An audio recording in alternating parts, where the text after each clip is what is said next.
Welcome back to our Eagle Perspective podcast. I'm joined once again for part 2 of our discussion with Sean McDowell. Sean, thank you again. Yeah, great first conversation. Honored to be back. All right, let's pick it up where we left off. What about from a faith standpoint? What are some defining characteristics that you've noticed about Gen Z? I know there were some studies that you did or that some others have did that I'm wondering if you could share some of those with us. Sure. I think we're starting to see signs with Gen Z, and I'm curious if it continues with Gen Alpha, of just less awareness of the Christian story as a whole. Now, that's good and bad. It's good in the sense that there's not some of the same baggage and angst and anger against religion that there was like with Gen X and probably with some millennials. They don't have a hostile attitude about it. They just don't know. As a whole, they really don't have a hostile attitude that the new atheists in the early 2000s tapped into, and there were a whole bunch of angry people. Now, there's still people who deconstruct, and they have channels online that are angry with the religion and how they grew up, etc. So I'm not saying that doesn't exist, but as a whole for Gen Z, I think that's less. So the flip side is, though, but they don't know some of the narrative that shapes literally our Constitution and shapes our music and shapes our history and our identity as an American culture and beyond in the West, shaped by the biblical story. So it's almost like you have these thinkers, people like Tom Holland today, who's an atheist, and people like Jordan Peterson. You have these other people like almost rediscovering this Christian narrative in ways that Christians are like, yeah, we know these stories and our culture doesn't. There's an unfamiliarity with Gen Z. Now, if you ask Gen Z in the studies I've seen, how important is faith to you or religion? I don't recall the number, but a majority would say, oh, it's very important to me. But if you ask the question differently, and this is true for millennials as well, tell me what's most important to you. Faith will almost never come up. So religion is important in the religious category of my life. But to how I ground identity, faith is way down on the list from their sexual attractions. Family is up there, maybe their future profession or interests. Faith is down the list for Gen Zers on who they understand themselves to be and in terms of how they guide themselves in life. So there's a study, I think it was Springtide Institute, maybe 21 or 22, talking about Gen Zers. And I think they said 1 in 5 Gen Zers, when they need guidance in life, look to their faith to guide them, if I remember correctly. So they're not hostile to it, but they're largely unaware of it and probably pick up a lot of stereotypes about religion in the media and other places. In fact, a stat I did mention today, I think it was about 50% of Gen Zers, roughly half, have not been to church. Yeah, even once. In the past 6 months, not once. That's amazing, the level of secularism, I think, in thinking and practice we're seeing develop. And another way of saying it is it's just not a defining attribute for them. It's not, they don't use their faith to define themselves at all. It's just one of many sort of side choices that a person can make. So all that said, then, what is, as the church or as Christian schools, what are the ways we take this as an opportunity and reach these kids? Well, first off, I love that you said opportunity, because it is. It's an opportunity, and we have to see it that way. That's one of the points I hammered home today, is like, we've got to view this positively. We get to parent this generation. We get to teach this generation. What a privilege. And none of us would be where we are, whether teacher or parent, if there hadn't been people who had poured into us and cared for us in different ways. So it is an opportunity. If I was going to sum up what I think the research shows, and I mean, I've been studying Pass On the Faith, so many different studies, probably for a couple decades plus. But as far, I mean, you can't, this is not formulaic, because we're not dealing with like bricks making a house. We're dealing with people with free will. But the data shows if you want to pass on your faith, first thing is you have to model a faith that this generation finds attractive. That's true for a teacher. It's true for a parent. Not perfect, but if you're not living out the kind of life that is attractive, kids are not going to care. It doesn't matter what you say. So First, like it's interesting in Deuteronomy 6, it's like love the Lord God, your heart, your soul, and mind, your strength. And then it gives ways to talk with your kids in the Shema about this. But it starts by saying love God first. We want to fix Gen Z. It's like, no, actually look in the mirror and look at our habits, look at our character, look at our life, and make sure we are modeling first something that's attractive and authentic. Yeah. Second, build relationships with kids. Well, let's talk Spend about time that. with them. Yeah, because I mean, I think as whether it's as parents or as educators who, parents with their own kids, educators who see year after year after year of teenagers, it's easy for us to get a little jaded and start picking at all the things we see wrong and asking kids to change. But what is the value of relationship in this process of passing on faith? Well, we could look at this a couple ways. Sometimes I ask people who want to be like a speaker. They'll go, hey, I see you're a speaker. How do I become a speaker or a YouTuber or something? I'll ask them this question. I'll say, okay, tell me the YouTube videos or the speeches you've heard that have changed your life. They can't think of a lot. I'll say, tell me the people that change your life. Easy. My coach, my teacher, my mom, my uncle. People. We know that intuitively. People change lives. Now, I wouldn't speak and do YouTube if I didn't think it's valuable. But sometimes we assess things that doesn't match up with where real impact comes from. It's people that shape lives. And this research backs this up. The largest study, I cited this morning that I'm aware of faith transmission, is from Vern Bankston. He was a professor. I'm not sure if he still is at USC. And they commissioned a 35-year study, 3,500 people, 4 generations, parents to great-grandparents, asking what factors are sociologically most salient for faith transmission. They said grandparents are more significant than in the past, and there could be different reasons for that, which is cool. They did say, a lot of people maybe don't want to hear this, but they said negatively, divorce has a significant negative impact on a kid's life. But the number one factor was a, quote, warm relationship with the father. A warm relationship with the Father. Number one. God has designed us to be in relationship. God has spoken through nature. He's spoken through dreams and visions, speaks through conscience, speaks through scripture, prophets. But when God most makes himself known, it's in the person of Jesus, who came down incarnationally and relationally. That's why Paul says at Thessalonians and 1 Thessalonians, I not only gave you the gospel, but my very own life. So if you want to influence this generation, you got to model a faith, build relationships with them, spend time, and just get to know them. And then third, have spiritual conversations with this generation. Not lectures, actual conversations, asking questions, listening over the dinner table, maybe when you're driving in the car, but just at different places. Look for conversation as an opportunity. This can happen in the classroom, and I know it's happening here, but some of the best conversations are actually not in the classroom. My son was coming with me yesterday. We were driving, and he was watching this TV show, so I started probing. I'm like, hey, why do you like this TV show? Who's your favorite character? Do you have a favorite episode? Do they talk about faith in the show at all? If you were going to change one character, who would you change? Who do you think I'm closest to? I don't know. I was just coming up with questions to just dialogue with my son and try to get into his mind, have a conversation.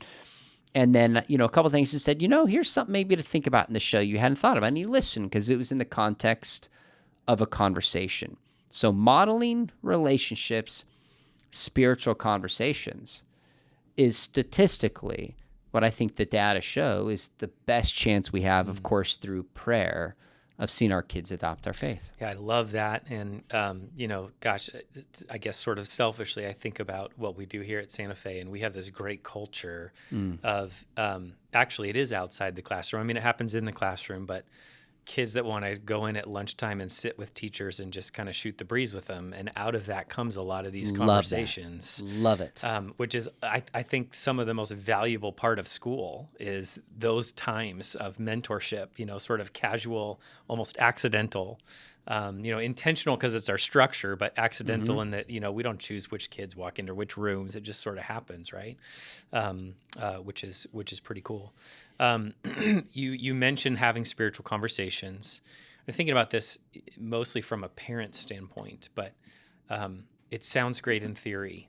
Yep. It's really hard when your own son or daughter starts asking things, or maybe even like presenting ideas, or, well, why can't I believe this? Or, I'm playing around with this concept. Like, that can be real uncomfortable as a parent, because, you might be thinking as a parent, this is exactly where I don't want my son or daughter to land, But how should we handle that in a way that feels authentic and gives them the space to have the conversation? Without also necessarily agreeing with their idea. So my dad, many of your audience will recognize the name Josh McDowell. He's written 50 or 60 books. Oh, that's more than 20. It's a lot more than 20. I gave up a long time ago. Okay. You might have had your 21st come out while we're sitting here, though. Yeah, I mean, 20 is a lot. I don't know about that. And culture shifted. That's not maybe the only or primary way to influence, but it's remarkable. He's spoken to millions of young people live. And I forgot the point that I was making. What was your question again? What do you do when you have a son or daughter? That's why. Got it. So he's written a lot of books on apologetics, defending the faith. In the mid-90s, when I was a student, the internet came out. And I remember I was searching online trying to figure out what is this thing. And I don't know how I came across it, but I came across the atheist web, which was largely built at that time on responding to my dad's material. Wow. Chapter by chapter of his book, Evidence That Demands a Verdict. And some of the people who did that are friends of mine now, atheists 25 years later, which is just interesting. But at that time, I'm probably 19 years old. And I'm looking at this. It's the first time I thought, oh my, I've never seen doctors and lawyers, historians mount such a sophisticated case against the Christian faith. Like there had to have been a part of you that was a little bit of like, am I wrong? That wasn't wrong. That wasn't a part of me. Yeah. That was it was more than a part of me. And I felt it. I was like, oh my goodness. I thought someone wasn't Christian. They just hadn't read my dad's book. Like, how hard is it? Here's the evidence. These are really smart people. Now, looking back, I find that stuff completely uncompelling now, 30 whatever years later, got a PhD. But at the time, it completely rattled me. And I was like, I've got to talk to my dad about this. So I don't remember, Thanksgiving, Christmas break. We were in Breckenridge, Colorado. And I was like, Dad, can we go get some coffee? He's like, sure. And I just said, as best I can remember, something like, Dad, I want to know what's true, but I'm not sure I'm convinced Christianity's true. And Mike, I kid you not, he looks at me and goes, son, I think that's great. And I was like, did you hear anything that I just said? Like, you're Josh McDowell, I'm your son. Exactly. I mean, like, what's this going to mean for you if your son walks away from the... I mean, he had a lot of reasons to... He did, and he had no concern about his reputation or how this great apologist would view his son potentially rejecting it. If he did, he certainly didn't express or show any of that. That's for sure. And then he goes, look, you can't believe something just because I believe it. You got to believe it because you think it's true. He said, only walk away from the Christian faith if you're convinced that it's false. Follow after truth, and if you do so, I'm convinced you'll continue to follow after Jesus. And it's something like your mom and I will love you no matter what. Mm-hmm. I knew that in my mind, but that was like... I just needed that reassurance at that time. And I hate to over dramatize it, but I think there's a sense of like, if your kids are not believing what you want to believe, take a deep breath, play the long game, lean into the relationship, ask them about it, show that you're not threatened by it. Either A, they stay in the faith and just hold some different beliefs than you do. I mean, if the kids, like, if you're like a Calvinist and they're an Arminian, okay, maybe if you're a Calvinist, that's an issue worth dying on. I would say it's not an issue worth dying on. They're still within the faith.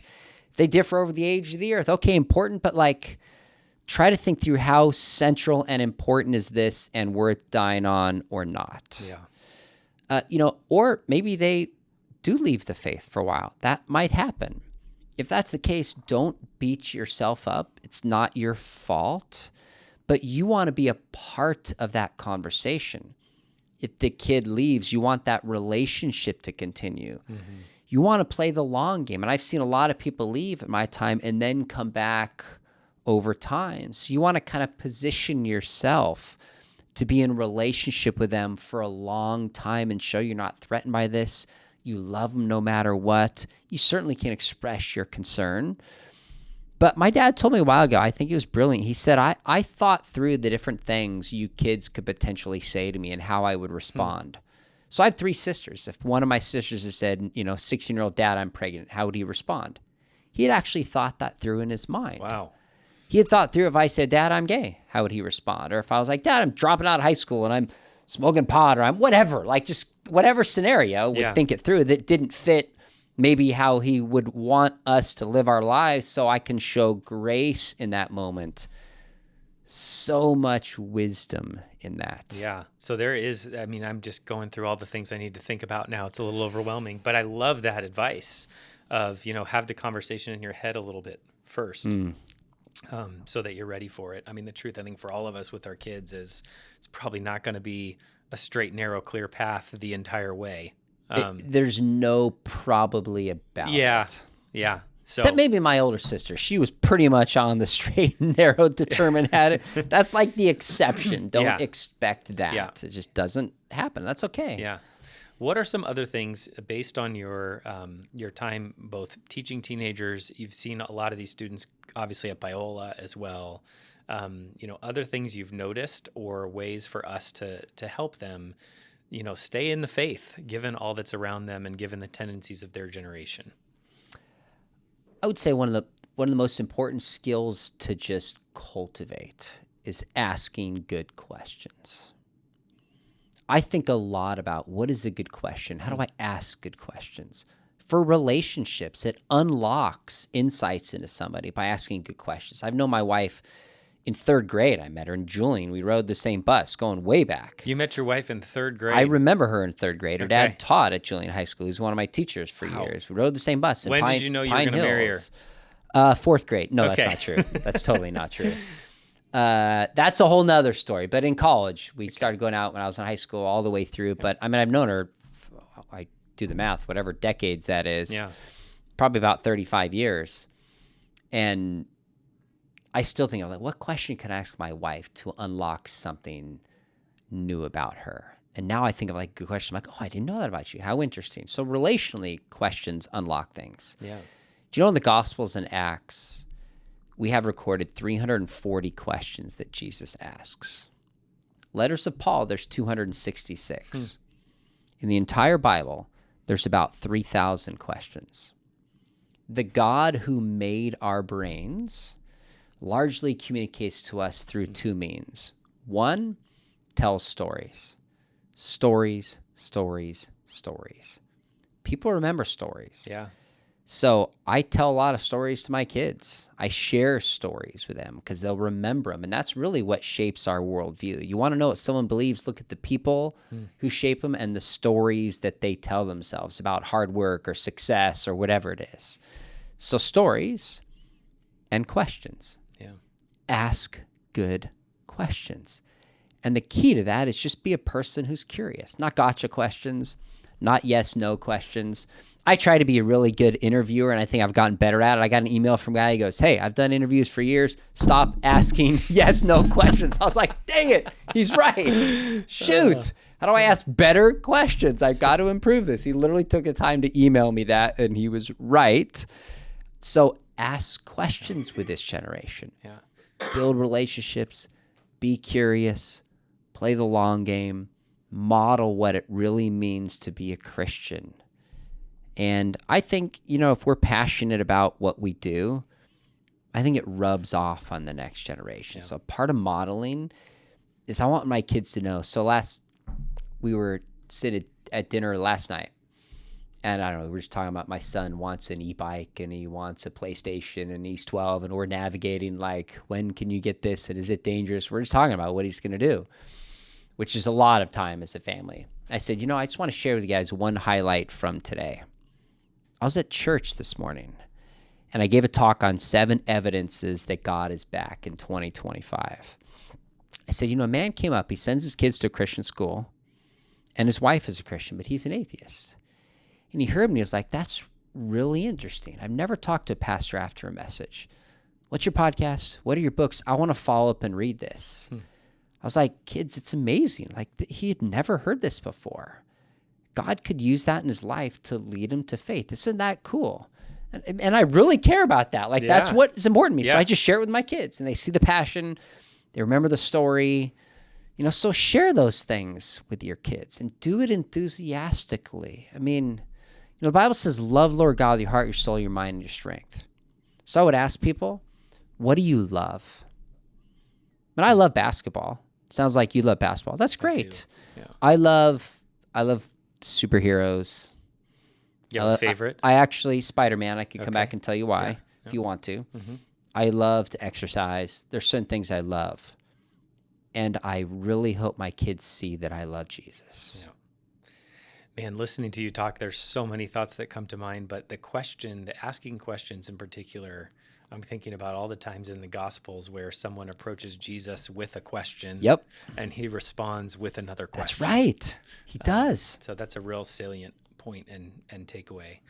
I do kind of want to hear about Spider-Man. Sure. Why is he your favorite? 2 reasons. Number one, Spider-Man's relatable. Okay. I mean, how many people really have the anger of Hulk or like the vengeance of Batman? Like, my parents were murdered, I'm vengeance. Or even the aptitude of Iron Man. Or like Iron Man is brilliant. Yeah, like that. Like, and he's like a womanizer. Like, I mean, there's some people that maybe, but that's like a 1%. Yeah. Spider-Man's like the nerdy teenage kid who gets new powers and he's trying to figure out, like, I can beat Venom, but I can't deliver a pizza. It's like there's something relatable about him. Yeah.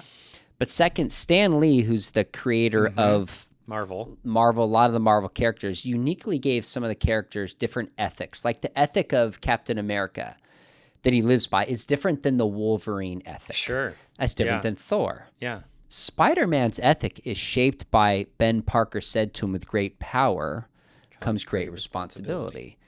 Jesus said, he who's given much, much is required. I love that. There's something biblical. And honestly, everybody listen to this. You can afford to send your kids to Santa Fe. You live in San Diego. You've been given much.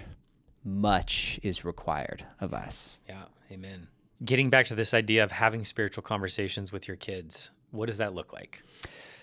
So I wrote a book for parents about 5 years ago called So the Next Generation Will Know. And I was researching this. I thought, if I come up with some new plan parents have to do, some of them will do it for a couple weeks, stop doing it, and then feel guilty that they don't do it. It's not really going to help. And then as I was co-writing, I had a shift in thinking. I'm like, wait a minute. What if I help parents, and myself included, I need to do this better, take advantage of the opportunities that are already there and use them more strategically? Then you can make a difference. So all of us have opportunities to do this. We just don't always see them. We don't always capitalize on them.